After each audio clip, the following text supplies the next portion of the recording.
반갑습니다. 최초보버를 나가고 있어요.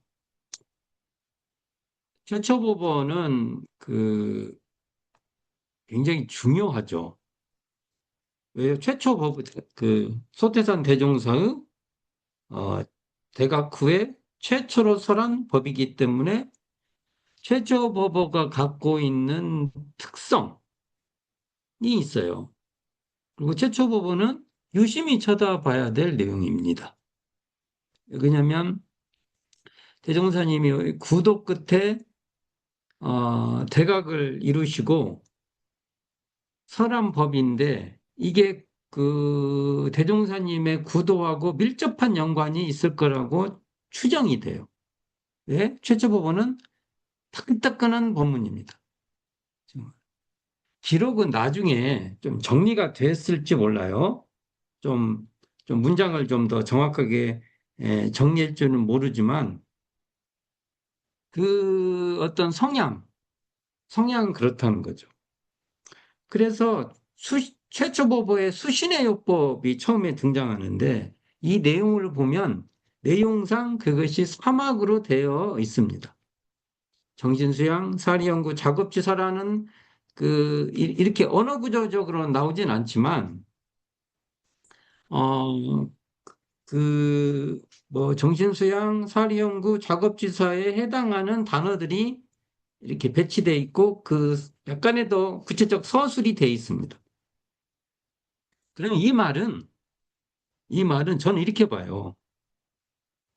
소태산 대종사께서 부도과정의 체험답니다.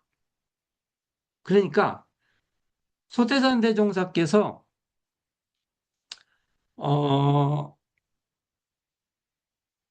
무엇을 구도했고 어떻게 수행해 갔는가 뭔가 이렇게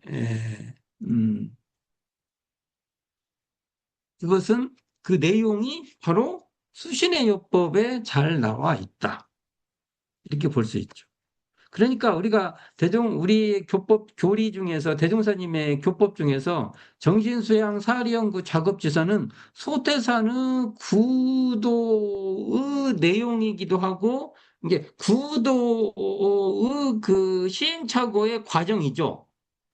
정신수양 이렇게도 보고 사리연구를 이렇게도 해보고 작업지사를 저렇게도 해보면서 최초법의 수신의 요법에서 설법으로 내가 깨닫고 나니까 깨닫기 위해서도 사막수행, 이게 정신수양 사리연구 작업지사를 해야 깨달을 수 있고 또 계속 우리가 당신의 일생의 앞으로 과정도 사막수행을 할 것이다. 이런 선언으로 읽을 수 있습니다. 그런 식으로 좀 읽어볼 필요가 있다는 것이죠.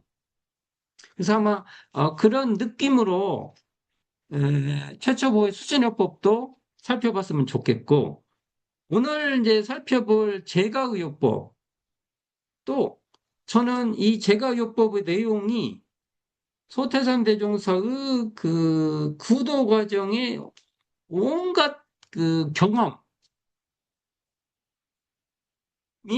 묻어 있다. 이렇게 읽어볼 수 있다는 것이죠.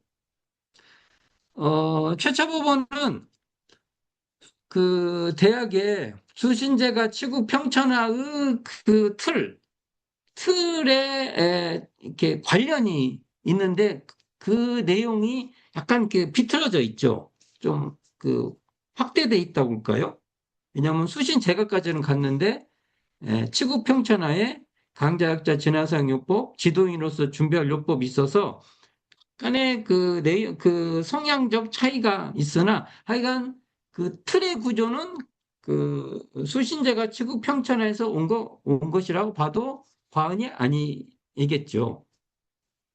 대종사님의 문화권이 그 어떤 그 대학의 사고가 대종사님이 살았던 시대의 문화권에 있었다라고 볼 수 있죠.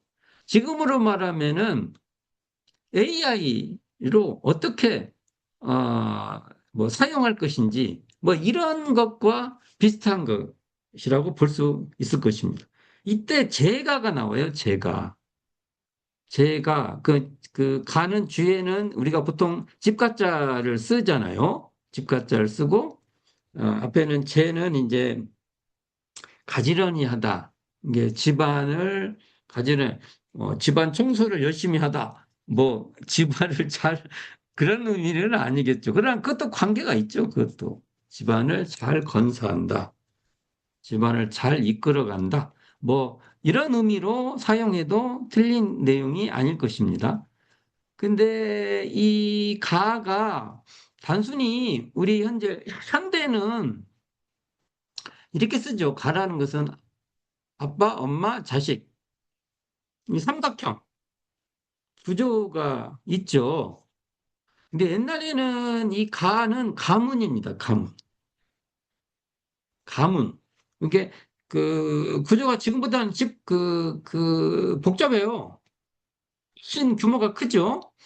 보통 그냥 가라고 해서 지금 우리가 생각하는 이렇게 삼각형 구조, 부모, 자, 이 구조만을 가는 말한 것이 아니다. 그래서 이 가, 제가 할 때 가는 가문도 되고 또는 타파, 일가를 이뤘다 그러잖아요. 무슨 가 그러잖아요.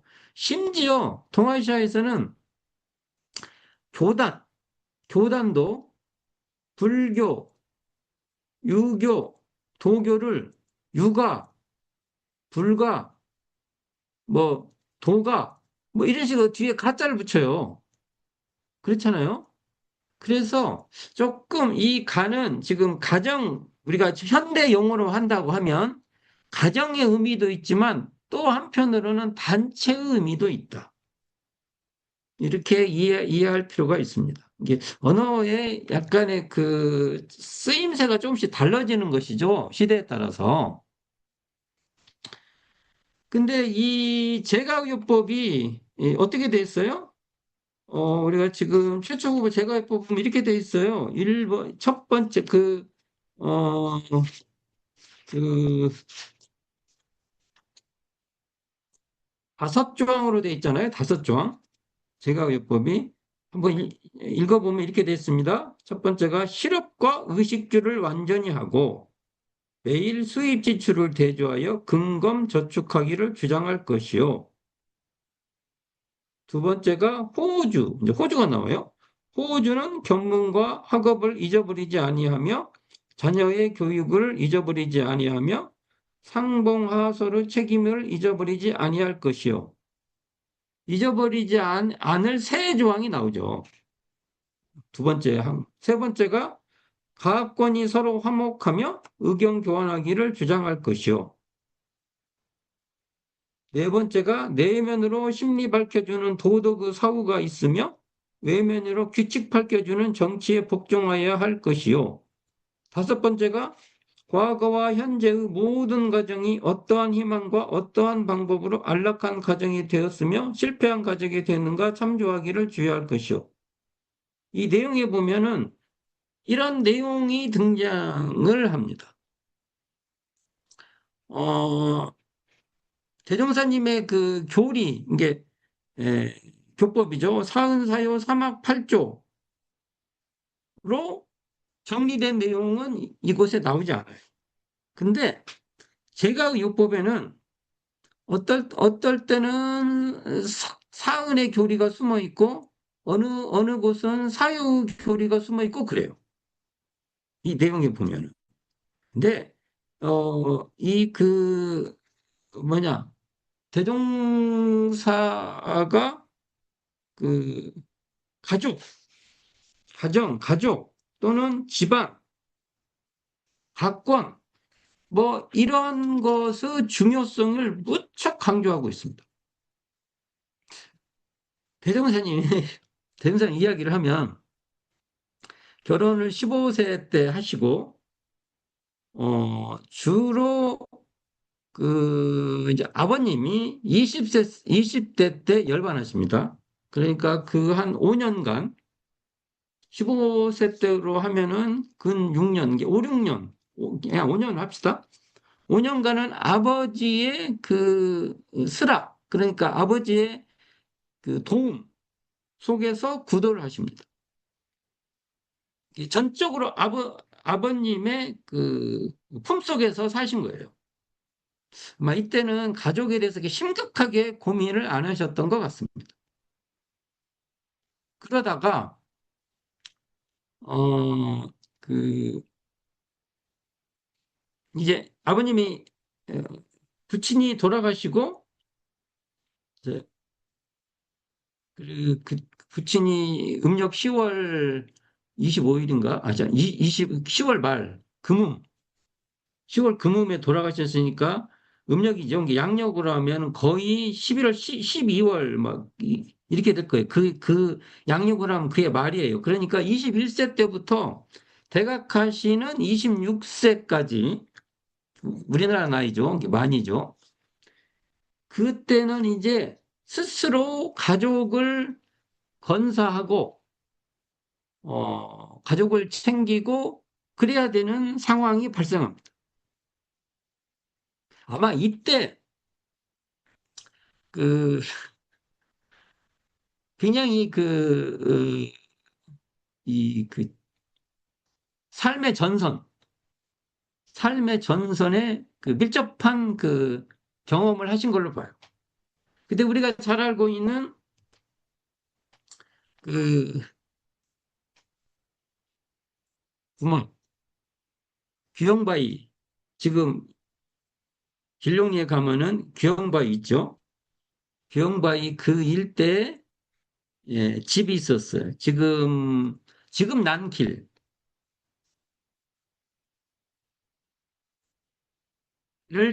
지금 나 있는 차 다니는 길은 옛날에는 없었어요. 대림사님 당대는 없는 길이에요. 그 길은 없어요. 그 마을로 이렇게 지금 난길 있죠? 그 길로 가는데 성지학교 앞에 보면은 입구에 보면 삼각형 그 밭이 있어요. 그 일대에 그러니까 마을로 들어가는 그리고 대종사님 당대 때만 해도 지금 그 성지학교에 있는 그 일대 마을이 그렇게 마을로 형성돼 있지 않았어요. 그랬다고 합니다. 그러니까 그게 그걸 거쳐서 지금 그 대각터로 가는 거죠. 그렇게 거기 그 대각터 거쪽에서 한쪽으로는 그 선진포로 가가지고 법성으로 넘어가는 거고 한편으로는 지금 구수미 그러니까 이렇게 방향이 이렇게 갈려요. 갈림길이 있어요. 그 갈림길에는 그 앞쪽에 주막을 차려서 삶을 도모하기도 하셨다가 나중에는 뭐 법성장, 뭐 지금 공음 있는 그 일대의 장도 다니고 영광장도 다니시고 하는 다니는데 별로 재미를 못 보세요. 장사를 처음에 하셔서 수완이 별로 없었을 것 같습니다.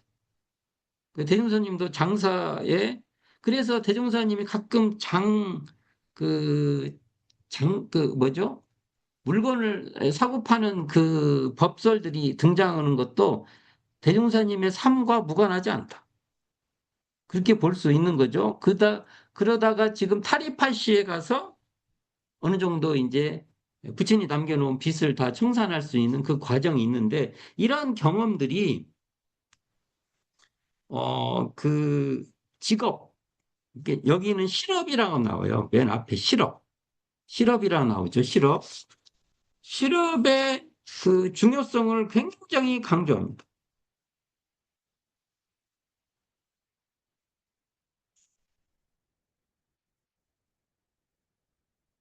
근데 대종사님이 대각 이후에도 저축조합 구인선님들하고 저축조합을 해서 그 방광공사를 하시는데 대종사님의 평생의 삶의 태도가 뭐냐면은요.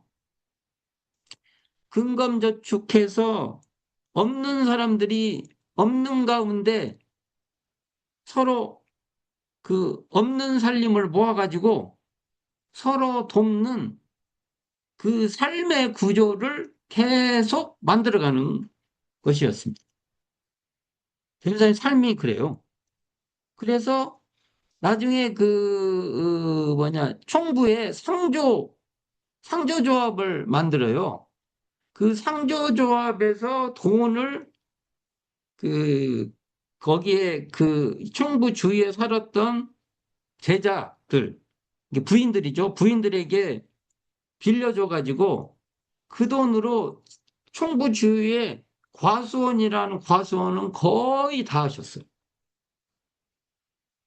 그러니까 이 실업이죠, 실업. 우리가 일을 해서 먹고 살 수 있는 그러한 구조를 대승사님은 삶의 과정에서 굉장히 중요하다고 말씀하고 계시는 거예요. 여기 첫 번째 이렇게 나오잖아요. 실업과 의식주를 완전히 하고 매일 수입 지출을 대조하여 근검저축하기를 주장할 것이요. 그래서 이렇게 없는 사람이 없는 가운데 모은 돈으로 서로 돕고 사는 구조를 변호사는 계속 만들어 갖고 이그 실업의 그 실업, 이게 실업은 다른 말로 직업도 되는데 이걸 보면은 이 사유는 그 직업과 의식주를 완전히 해야 한다는 사유는 동포운과 연관이 되어 있습니다. 동포보운. 동포운 이렇게 되어 있어요. 그러니까 우리가 처음에 대종사님이 동포운 막 이런 얘기는 할 수가 없잖아요.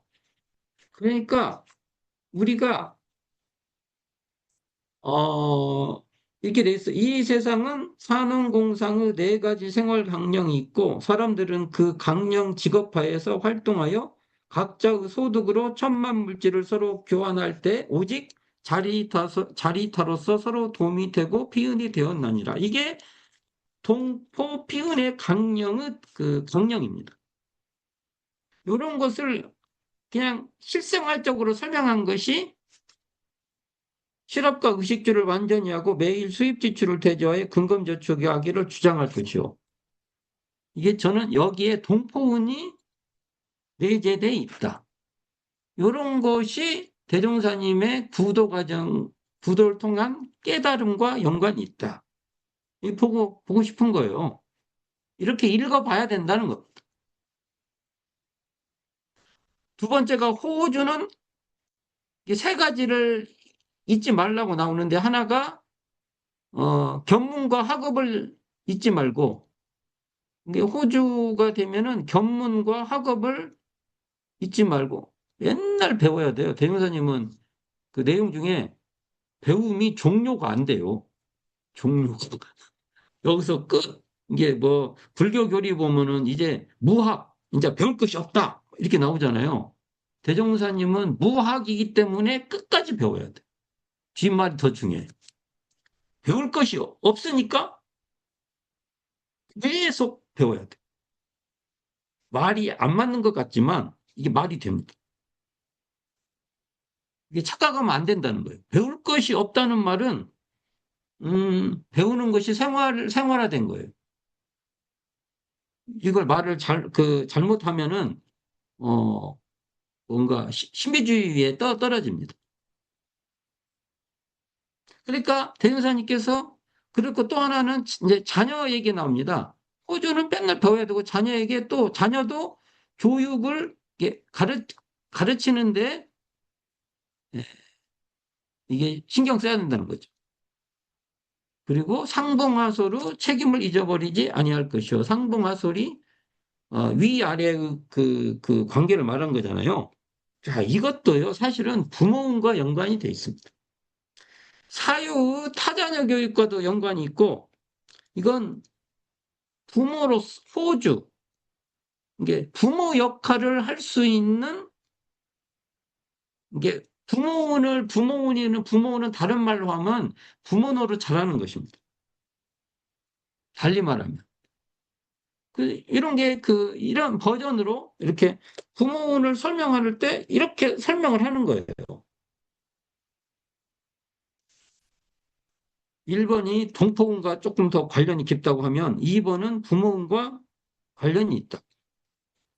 그러니까 처음에 옹분한테 나의 교리는 천지운이요, 부모운이요, 동포운이요, 법률운이다. 이렇게 말을 않고 동포운 중에 핵심적으로 해야 될 내용을 쭉 풀어주고 부모운 중에 핵심적으로 할 내용을 쭉 풀어주고 이렇게 되는 거죠. 세 번째가 각권은 서로 화목하여 의견 교환하기를 주장할 것이요. 의견을 교환한다는 말은 지자, 지자를 본의하겠다는 겁니다. 뭐라고 의견을 교환해요? 그냥 야 이거 해. 뭐 어른이면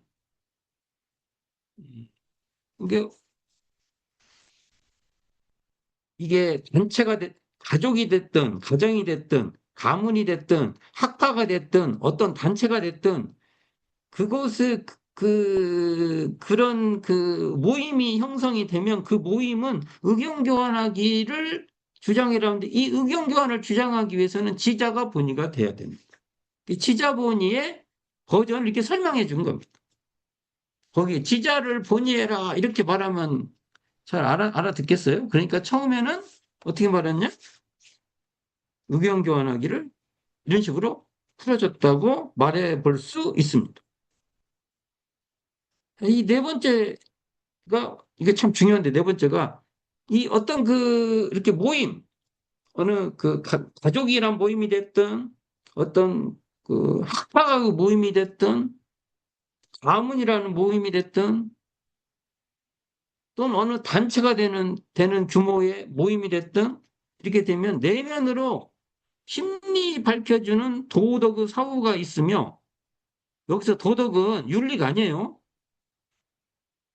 여기 대종경 인도품 1장, 2장에 나오는 그 도덕이에요.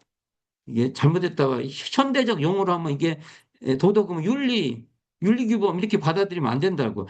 그냥 현대 용어로 한다면 진리예요, 진리. 진리. 이렇게 읽는 게 더 빠르죠.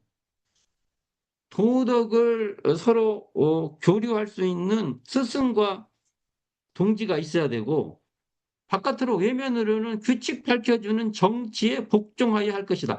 여기에 복종이라는 말을 잘 해석을 해야 됩니다. 복종은 뭐냐면요.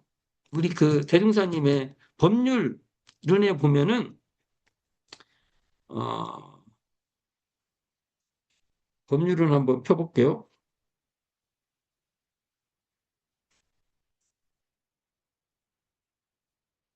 법률은 이렇게 돼 있어요. 그 법률에서 금지하는 조건으로 피은이 되었으면 그 도에 순응하고 순응이라고 나와요. 순응.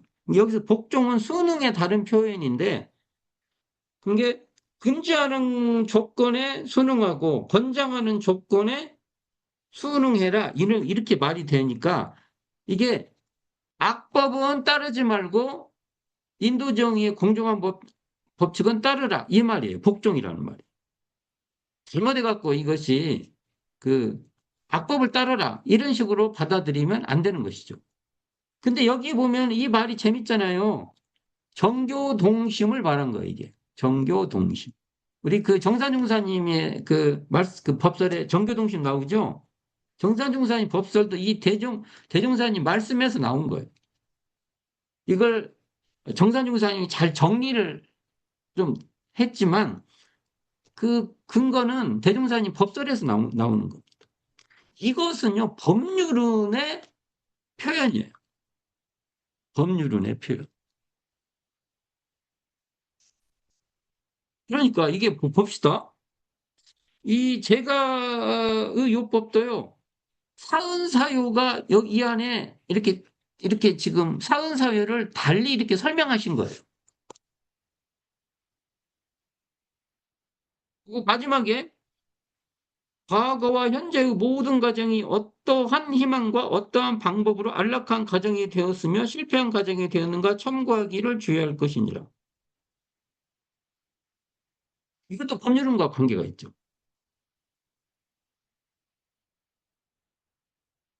역사를, 대종사님께서 역사를 지혜로 받아들인 것이죠. 역사죠, 역사 이게. 제가, 이렇게 쭉, 그, 제가요법을 봤는데, 이 제가요법에서도 사은사요가 이렇게 묻어 있어요, 다. 이게 처음에 사은사요를 그 40여 명, 길룡리에서 40여 명, 길룡리에 모인, 그 주변에서 모인 제자들에게 이렇게 설명해 주신 법설인데, 요러한, 여기서 나와 있는 요런 그 조항들이 대종사님의 구도 과정의 그 경험, 거기서 깨닫게 된, 각성하게 된, 체득하게 된 그러한 경험담이다. 라고 받아들이면 크게 문제가 안 될 것이라고 봅니다. 왜 제가 이런 소리를 계속하냐면 정전을 읽을 때 그 속에서 대종사님의 그 어떤 그 풍미, 그, 그것이 느껴지는 것이 우리에게는 굉장히 중요하기 때문에 그렇습니다. 특히 최초 부분은 더 심하죠. 왜요? 퇴각하시고 나서 한 두어 달 뒤에 하신 법설인데, 여기서도 그 채취를 못 느끼면은, 어디서 느껴요? 그러니까 정전에서 대종사님의 구도의 그, 그 느낌을 못 느끼면은, 이걸 참 고민입니다. 그런 의미를 또 동호반복적 설명을 제가 또 해본 거예요.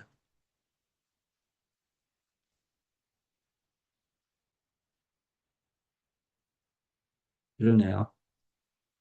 이거 같은 얘기를 계속하니. 여기서 호주가 나와요, 호주. 호주. 제가 요법 했을 때 이 가를 그냥 모임이라는 보편 용어를 한번 써봤어요. 모임. 어떤 음. 그래서 다른 말로 하면 단체. 단체라고 하면 조금 더 모임이라고 하면 너무 피상적이니까. 단체. 단체가 단체를 잘, 이렇게 운영하려면은 이렇게 한다. 그래서 호주는 단체를 그때 책임 맡은 뭔가 이렇게 대표하는 사람 이렇게 어, 읽어도 됩니다. 이게 제가요법을 단체를 운영하는 방법 이렇게 해도 틀리지 않습니다. 거기에 호주는 그때그때 뭔가 조금 더 대표성을 갖고 있는 사람. 여기에는 동포운도 있고 부모운도 있고 동포운도 있고 법률운도 있고 이런 사운도 있고 지자분이 타자녀 교육 이 맨 마지막에 과거, 현재 모든 과정에서 어떠한 희망과 어떠한 방법으로 안락한 가정이 되고 실패한 가정이 되는가 참조하기를 주의라는 것은 요 내용을 보면은 여기에는 역사라는 이 속에 공도자 숭배, 공도자 숭배를 하면은 한 가정만 위하고 공도자 숭배를 하면 어떻게 됐는가 뭐 이런 그 전체적인 사은 사유를 잘 실행하면은 사은에 보은하고 사유를 실천하면 어떻게 되고 이런 내용까지도 포함됩니다.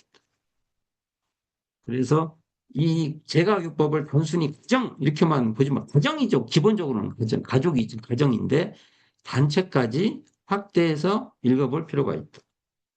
그렇게 한번 잘 살펴봤으면 좋겠습니다. 감사합니다.